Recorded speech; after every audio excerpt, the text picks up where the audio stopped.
کائنات ہے. اللہ نے کائنات کی جان کو اپنی بارگاہ میں بلایا تھا تو کائنات کا جو نظام تھا، ٹائم تھا، جہاں تھا وہیں رک گیا. اس لیے کہ جان نہیں ہے تو گھڑی بھی نہیں چلتی ہے.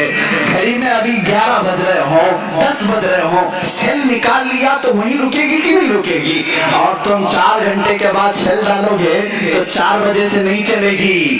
کہاں سے چلے گی؟ 12 پہ اگر سیل نکالا تھا 12 سے ہی چلنا ہے، اس لیے کہ تم نے اس کی جان نکالی تھی. اب جب جان ڈالو گے وہیں سے چلے گی. میں رات کی شب مصطفیٰ کریم صلی اللہ علیہ وسلم کو رب نے اپنی دلوں میں بلایا، وہ جان کائنات کو اپنی بارگاہ میں بلایا. تو میں کہتا ہوں وہ سفر 500 سال کا تھا کہ 5000 سال کا تھا یا 5 لاکھ سال کا تھا، یہ ہمیں معلوم نہیں، لیکن کائنات کو رسول نے جہاں چھوڑا تھا وہ وہیں رکی تھی. جب وہ جانے کائنات واپس آئی تو جہاں وقت رکا تھا وہیں سے پھر چل پڑا. یہ ہے معجزہ میرے آقا صلی اللہ علیہ وسلم کا. تمہیں ماننا پڑے گا وہ جانے کائنات ہیں، وہ اصل کائنات ہیں، وہ مقصود کائنات ہیں. رسول کریم صلی اللہ تعالی علیہ وسلم کی جب اس حیثیت کو تم سمجھو گے تب پھر تم حضور کی حیات کا انکار نہیں کرو گے. حضور پاک کو مردہ مر کر مٹی میں ملنے والا اس طرح کے جسارت والے جرت والے کلمات نہیں بکو گے. تمہیں یہ معلوم ہونا چاہیے وہ عام بشر نہیں ہیں، وہ نوری بشر ہیں اور اللہ کے حبیب ہیں، اللہ کے محبوب ہیں. اللہ نے جب اپنے فرشتوں کو اتنی طاقت دی ہے تو اپنے خاص محبوب کو کتنی طاقت دی. وہ اللہ کے حبیب صلی اللہ تعالی علیہ وسلم حیات میں ہیں. اب میں آپ کو بتاؤں حضور اکرم صلی اللہ تعالی علیہ وسلم کی حیات طیبہ بعد وفات اگر نہ ہو تو صحابہ کبھی حضور کے پاس نہیں جاتے. ایک صحابی ہیں حضرت ابو ایوب انصاری رضی اللہ تعالیٰ عنہ، نام سنے کہ نہیں؟ حضرت ابو ایوب انصاری میزبان رسول ہیں، سب سے پہلے مدینہ طیبہ میں حضور کی میزبانی کا شرف حاصل کرنے والے. اور صحابہ میں یہ بڑے محترم تھے، معزز تھے، صحابہ ان کے ادب بھی کرتے تھے. حضور پہلے ان کے گھر قیام فرمائے. ایک بار ایسا ہوا کہ خلفائے راشدین کا زمانہ ختم ہو چکا تھا. حضرت ابو ایوب تھے اس زمانے میں، امیر معاویہ رضی اللہ تعالیٰ عنہ کا زمانہ بھی ختم ہو چکا تھا تقریباً. یا حضرت امیر معاویہ کے زمانے میں مروان نام کا ایک شخص، مروان بن حکم، یہ مدینے کا گورنر بنایا گیا، مدینے کا گورنر بنایا گیا. یہ اس زمانے کی بات ہے جب اہل بیت اطہار کے خلاف یعنی ظلم کی داستانیں ہو رہی تھیں، اہل بیت اطہار پریشان کیے جا رہے تھے. حضرت ابو ایوب انصاری رضی اللہ تعالیٰ عنہ یہ بڑے جلیل القدر صحابی. ایک دن مروان حضور صلی اللہ تعالیٰ علیہ وسلم کے روزے پر آیا. اس وقت حجرہ کھلا رہتا تھا، کھولتے تھے بند کرتے تھے. دیکھا حضور کی قبر پر لپٹ کر کے کوئی رو رہا ہے. حضور پاک صلی اللہ تعالیٰ علیہ وسلم کے قبر اطہر کے پاس سر جھکائے کوئی رو رہا ہے. مروان پیچھے سے آیا، گورنر تھا، مدینے کا گورنر تھا. پیچھے سے اس نے گردن پکڑی، کہا کون ہے یہ بوڑھا شخص یہاں اس وقت یہاں آیا ہے؟ تو پلٹے بغیر جب انہوں نے آواز دی تو گھبرا گیا، پہچانی ہوئی آواز دکھ رہی تھی. وہ کھڑے ہو گئے تو وہ ڈر گیا کیونکہ حضرت ابو ایوب انصاری تھے، میزبان رسول تھے. اب انہوں نے جو جملہ کہا وہی ہمارا عقیدہ ہے. انہوں نے کہا لم آتی بحجر بل آتی الى رسول اللہ صلی اللہ علیہ وسلم. اے مروان تو کیا سمجھ رہا ہے؟ میں کسی پتھر کے پاس نہیں آیا، میں اللہ کے رسول کے پاس آیا. اب صحابی کو پوچھو اللہ کے رسول کے پاس، قبر کو آپ اللہ کا رسول کہہ رہے ہیں، قبر کو اللہ کا رسول کہہ رہے ہیں، جبکہ قبر میں حضور وفات ہو کر کے بھی 40 سال ہو گئے.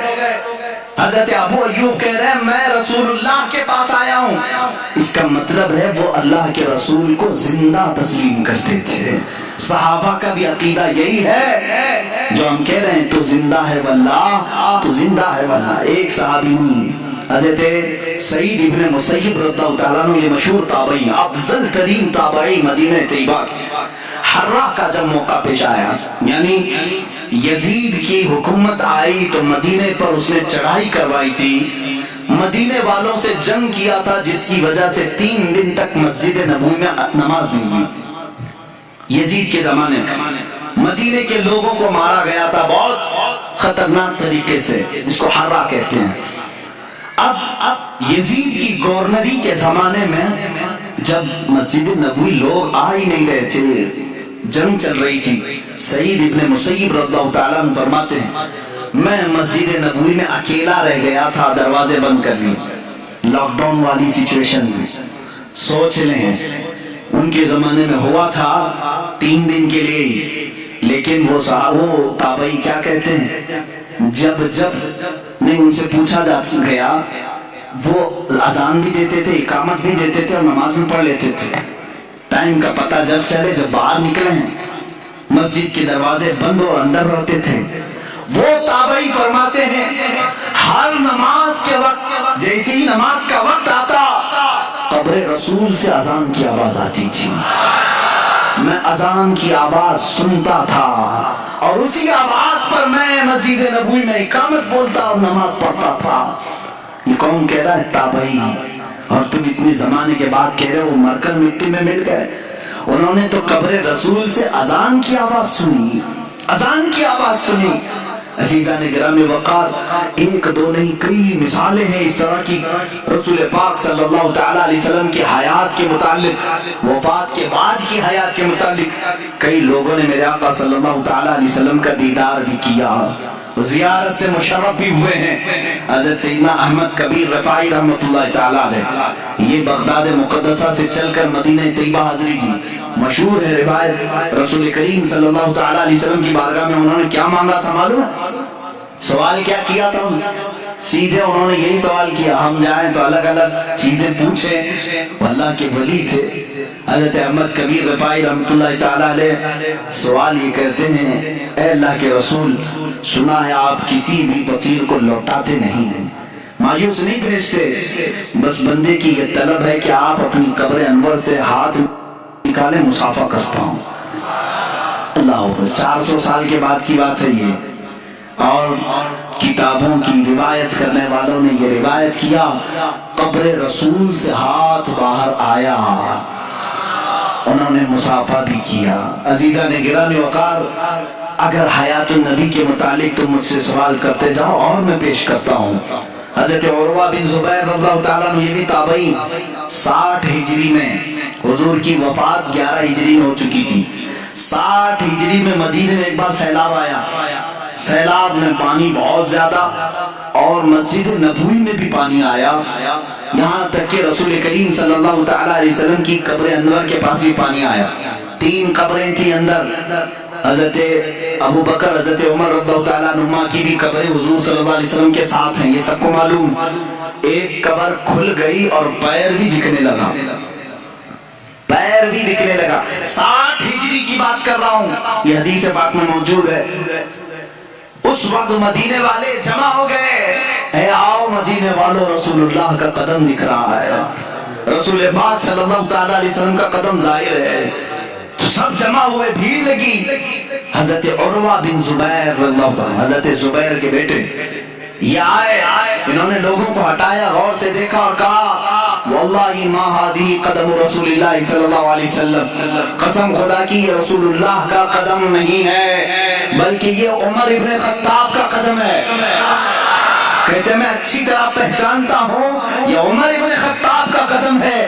اے عزیزو سوچو، عمر کا قدم سلامت ہے تو رسول اللہ کا جسم کیا ہوگا؟ تم تو رسول کے جسم پاک کے بارے میں سوال کر رہے ہو۔ تابعین کہہ رہے ہیں عمر کا قدم سلامت تھا 60 ہجری میں۔ حضرت عمر رضی اللہ تعالیٰ عنہ کون ہے؟ کیا وہ اللہ کے رسول ہیں؟ کیا وہ نبی ہیں؟ بلکہ حضرت عمر کہتے ہیں مجھے جو عزت ملی ہے وہ قدم رسول سے ملی ہے، جو عزت ملی ہے وہ رسول پاک کی وجہ سے ملی ہے۔ جن کی یہ عزت رسول پاک کی وابستگی کی وجہ سے ہو، اس رسول پاک کا جسم ناز کیا سلامت نہیں ہوگا؟ اب آؤ خود حضور کی حدیث ہی میں بتا دوں، نبی اپنی قبر میں زندہ ہے یا نہیں؟ اتنے بڑے ٹاپک پر ڈسکس کرنے سے پہلے مجھے یہ چاہیے بھی تھا، اور بلکہ آپ اگر کبھی سوال کریں، کوئی سوال کرے تو صرف ایک بات پوچھیں، میاں تو رسول پاک کی معراج کو مانتا ہے کہ نہیں؟ ہاں مانتے ہیں۔ چلو آسمانوں پر جانے کی بات کی، بیت المقدس تک کا تو سفر قرآن سے ثابت ہے، سبحان الذي اسرا بعبده ليلا من المسجد الحرام الى المسجد الاقصى.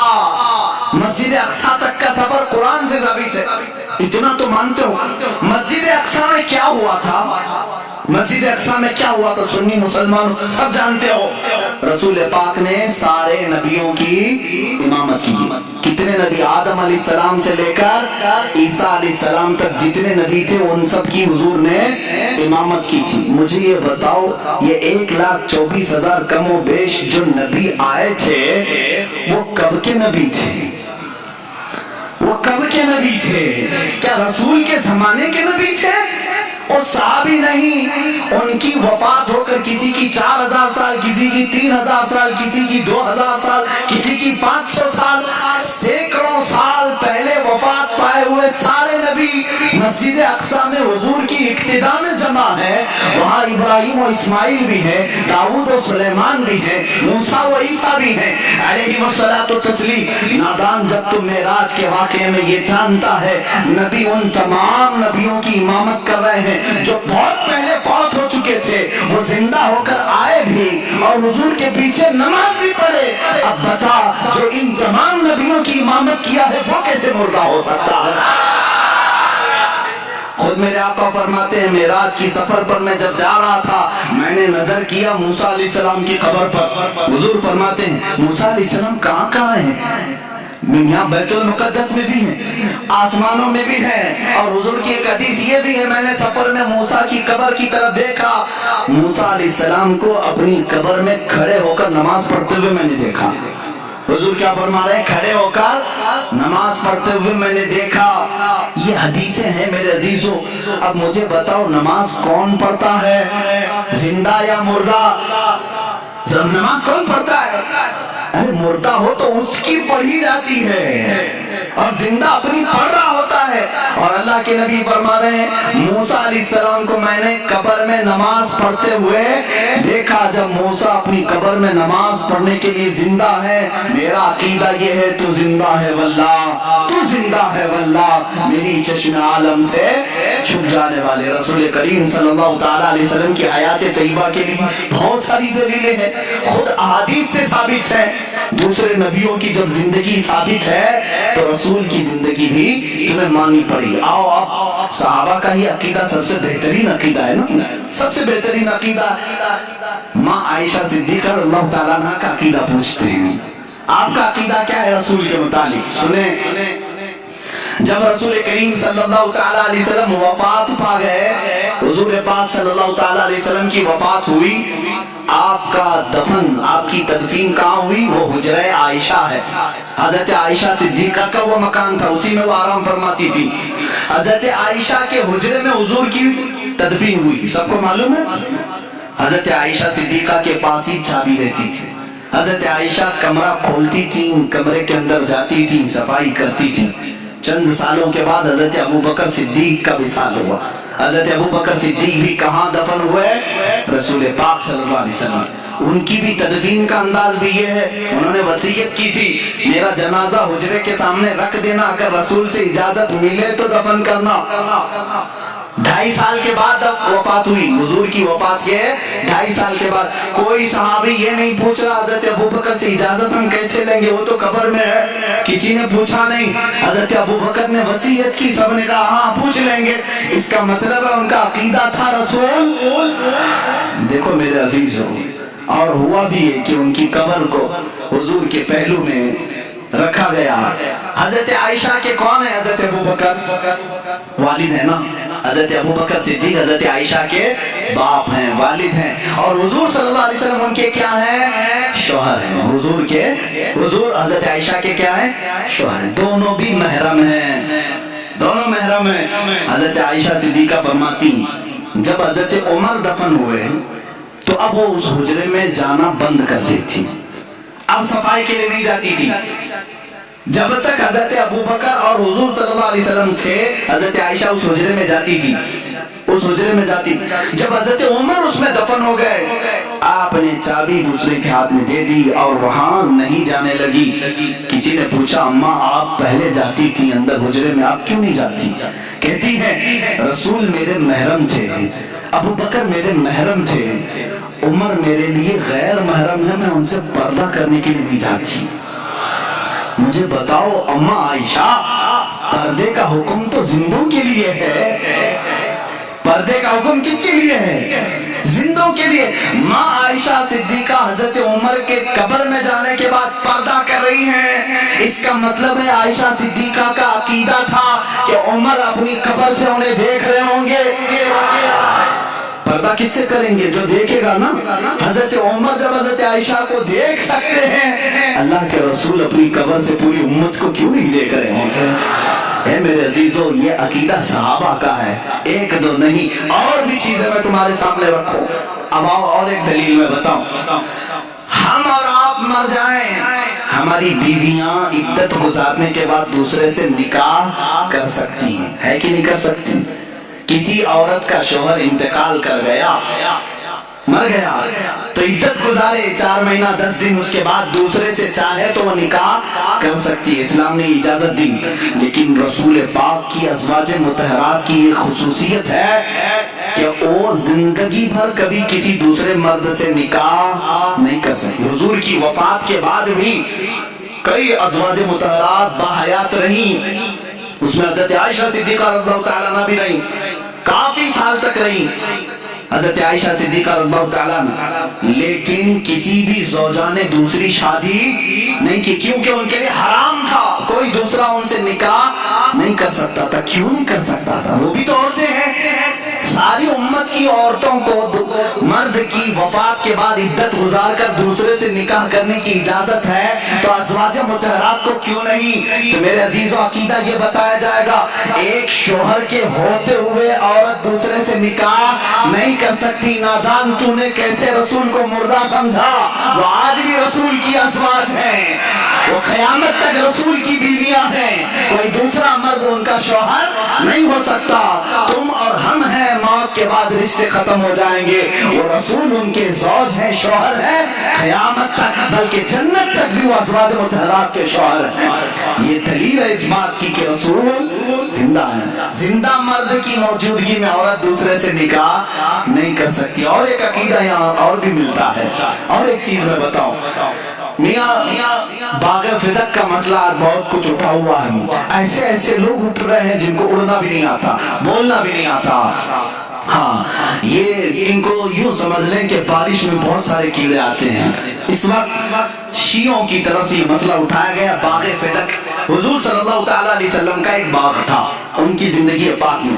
آپ کی وفات کے بعد حضرت فاطمہ الزہرا رضی اللہ تعالیٰ عنہ نے وہ حضرت ابو بکر صدیق سے سوال کیا کہ میرے والد کا باغیچہ تھا، ہر ایک کے باپ کے انتقال کے بعد وراثت اس کی اولاد کو ملتی ہے نا. اب حضور کی اولاد میں سوائے حضرت فاطمہ کے کوئی دوسرا تھا نہیں، وراثت میں ان کو ملنا چاہیے تھا باغیچہ. لیکن حضرت ابو بکر صدیق نے یوں فرمایا، اے بطول، اے فاطمہ بنت محمد صلی اللہ علیہ وسلم، آپ کی عظمت، آپ کی شان بہت بلند و بالا، لیکن میں نے آپ ہی کے والد گرامی سے ایک حدیث سنی ہے. حضور نے فرمایا، نحن معاشر الانبیاء لا نورث درہما ولا دینارا.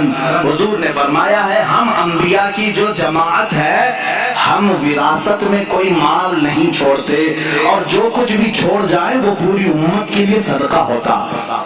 رسول کی وراثت نہیں بانٹی جاتی. تو حضرت فاطمہ واپس آ گئی.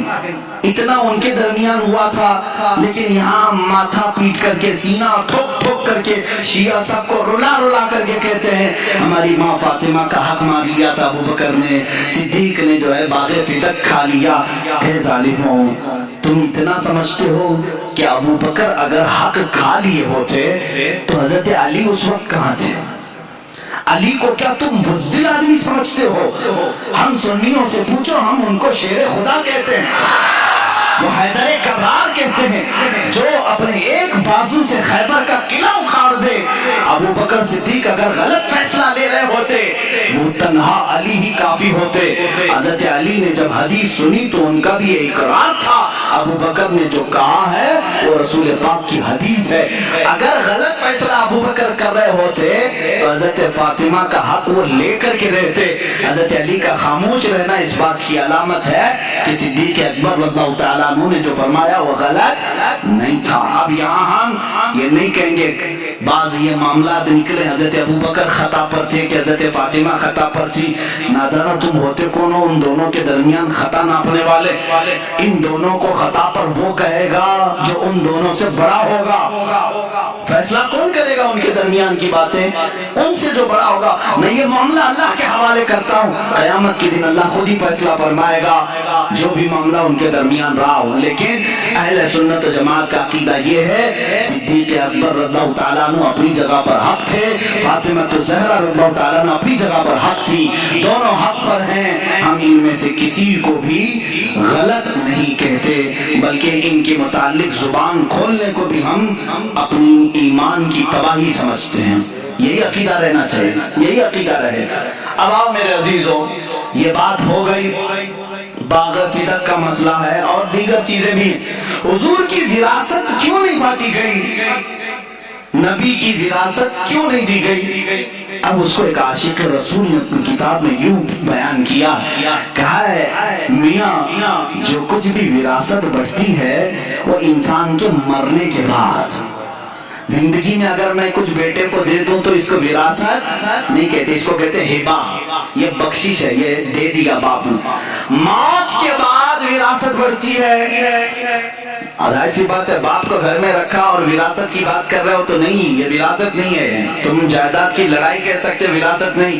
باپ کو قبر میں دفن کر کے آئے اس کے بعد وراثت بڑھتی ہے. ایک عاشق رسول نے کیا خوب کہا, وراثت مرنے کے بعد مردوں کی تقسیم کی جائے, وہ وراثت کو تقسیم کرے میرے رسول کی جو رسول کو مردہ تسلیم کرے. ہم تو رسول کو زندہ سمجھتے ہیں. کائنات کے ہر چپے پر آج بھی وہ مالک و مختار ہیں, آج بھی وہ مالک ہیں. تو مالک کے ہوتے ہوئے وراثت کے بانٹنے کی ضرورت کیا ہے؟ فاطمہ کے باپ آج بھی باغ فدق کے مالک ہیں. ہمارا عقیدہ تو یہ ہے. عزیزان گرامی وقار, آخری باتوں کی طرف آتا ہوں. رسول پاک صلی اللہ تعالیٰ علیہ وسلم کی وراثت نہیں تقسیم کی گئی, اس بات کی علامت ہے کہ وہ ہم میں زندہ ہے. یہی عقیدہ ہے نا, رسول پاک ہم میں زندہ ہیں, وہ اپنی قبر اطہر میں زندہ ہیں. وہ زندگی کی کیفیت کیا ہے یہ اللہ بہتر جانے, وہ کیسی زندگی ہے. لیکن ہمیں اتنا معلوم ہے اللہ تعالیٰ نے یہاں موجودہ جو زمین پر زندگی ہوتی ہے اس سے ہزاروں لاکھوں درجے افضل زندگی ان کو قبر اطہر میں عطا کیا ہے. وہ رسول پاک صلی اللہ تعالیٰ علیہ وسلم آج بھی دستگیری فرماتے ہیں, آج بھی دستگیری فرماتے ہیں. یہ الگ عنوان ہے کہ اب رسول مدد کرتے ہیں کہ نہیں کرتے, بس اتنا سمجھ لو کہ زندہ ہیں تو مدد بھی کریں گے انشاءاللہ. جن کے لیے مر گئے ان کے لیے مدد بھی نہیں ہے. ہم تو کہتے ہیں رسول پاک صلی اللہ تعالیٰ علیہ وسلم کے متعلق کہ ہم حضور پاک صلی اللہ تعالیٰ علیہ وسلم کو دستگیری کرنے والا, مدد کرنے والا تصور کر کے ہی تو یہ شعر پڑھتے ہیں نا آقا کی بارگاہ میں, یا رسول اللہ شافی و نافی ہو تم, وافی و کافی ہو تم, درد کو کر دو دوا, تم پہ کروڑوں درود, آنکھ عطا کیجئے اس میں ضیا دیجئے, جلوہ قریب آ گیا تم پہ کروڑوں درود, بے ہنروں بے تمیز کس کو ہوئے ہیں عزیز, ایک تمہارے سوا تم پہ کروڑوں درود, گندے نکمے کمی مہنگے ہیں کوڑی کے تین, کون ہمیں پالتا تم پہ کروڑوں درود, تم ہو حفیظ و مغیث کیا ہے وہ دشمن خبیث, یا رسول اللہ تم ہو حفیظ و مغیث کیا ہے وہ دشمن خبیث, تم ہو تو پھر خوف کیا تم پہ کروڑوں درود. الحمدللہ آج ہمیں خوف نہیں ہے, ڈر نہیں ہے, اس لیے کہ ہمارے ساتھ اللہ کا رسول ہے. اب ایک آخری بات جو میں کہنے جا رہا تھا وہ یہ ہے, حضور صلی اللہ تعالیٰ علیہ وسلم جہاد میں شریک ہوئے, تقریباً 17 جہاد آپ نے فرمایا, 17 غزوات میں شریک ہوئے. تو جس جنگ میں حضور تشریف لے جاتے ہیں اس کو غزوہ کہتے ہیں. کیا کہتے ہیں؟ غزوہ. اور جس میں حضور نہیں شریک تھے, صحابہ گئے تھے, اس کو سریہ کہتے ہیں. کیا کہتے ہیں؟ یہ دونوں ڈیفینیشن یاد رہنا چاہیے. بدر میں حضور تھے بنفس نفیس، تو اس کو کیا کہیں گے؟ غزوہ بدر، جس میں حضور پاک صلی اللہ تعالی علیہ وسلم اپنے جسم اطہر کے ساتھ شریک رہے، جیسے جنگ احد، اس کو بھی کیا کہیں گے؟ غزوہ احد۔ غزوہ کہتے ہیں جس میں حضور شریک رہیں، لیکن ایک جنگ کا تذکرہ ملتا ہے غزوہ ہند۔ یہ مسئلہ چھیڑتے ہی کچھ لوگوں کے پیٹ دکھنے لگتے ہیں آج، ہاں، لیکن یہ حدیث پاک ہے، بہت سارے پنڈت ڈسکس کر رہے ہیں غزوہ ہند ہونے والا ہے، غزوہ ہند ہونے والا ہے، ہاں وہ ڈسکس کر رہے ہیں کیونکہ حدیثوں کی کتابیں پڑھے ہوں گے۔ اچھی بات ہے، تم پڑھ کر کے بھی ڈرتے رہو۔ یہ اور بات ہے کہ سنی ابھی تک سوئے ہوئے ہیں، مسلمان ابھی تک سوئے ہوئے ہیں، ہمارے پاس تو کوئی ایسی چیز دکھتی نہیں ہے، لیکن یہ اللہ ہی کی مدد ہے، ابھی سے ڈر ہے۔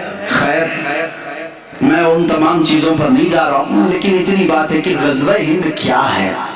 حضرت ابو ہریرہ رضی اللہ تعالیٰ عنہ روایت کرتے ہیں ایک غزوہ ہوگا، دو غزووں کے بارے میں حضور نے جنت کی بشارت دی، ایک قسطنطنیہ استنبول فتح کرنے والا لشکر، اور ایک ہند میں آخری وقت قیامت کے قریب ایک غزوہ ہوگا، اس میں شریک جتنے ہوں گے حضور فرماتے وہ بے حساب جنت میں جائیں گے۔ حضرت ابو ہریرہ فرماتے ہیں اگر میں جی لیا اپنا سب کچھ بیچ کر میں ہندوستان جاؤں گا۔ کون کہتے ہیں؟ حضرت ابو ہریرہ۔ اب وہ غزوے کی ڈیٹیل پھر کسی موقع پر عرض کروں گا، غزوے کی ڈیٹیل پھر کبھی عرض کرتا ہوں، لیکن مجھے یہاں پر بات یہ کرنی ہے، یہ قیامت کے قریب ہونے والا ہے، قیامت کے قریب ہونے والا ہے، اور اس کو کہا کیا جا رہا ہے؟ غزوہ ہند۔ اور غزوے کی ڈیفینیشن میں نے کیا بتایا؟ جس میں رسول پاک، تو یہ تو ابھی ہو رہا ہے۔ غزوہ کیسے؟ محدثین نے کہا اے لوگو گھبراؤ مت، اس غزوے میں بھی رسول تشریف لائیں گے۔ حضور پاک صلی اللہ تعالیٰ علیہ وسلم روحانیت کے ساتھ جلوہ بار ہوں گے، اس لیے اس کو جنگ ہند نہیں کہا گیا، غزوہ ہند کہا گیا ہے، غزوہ ہند کہا گیا۔ اس سے پتہ چلتا ہے کہ رسول قیامت تک زندہ ہیں اور جنگوں کی قیادت بھی کریں گے انشاءاللہ۔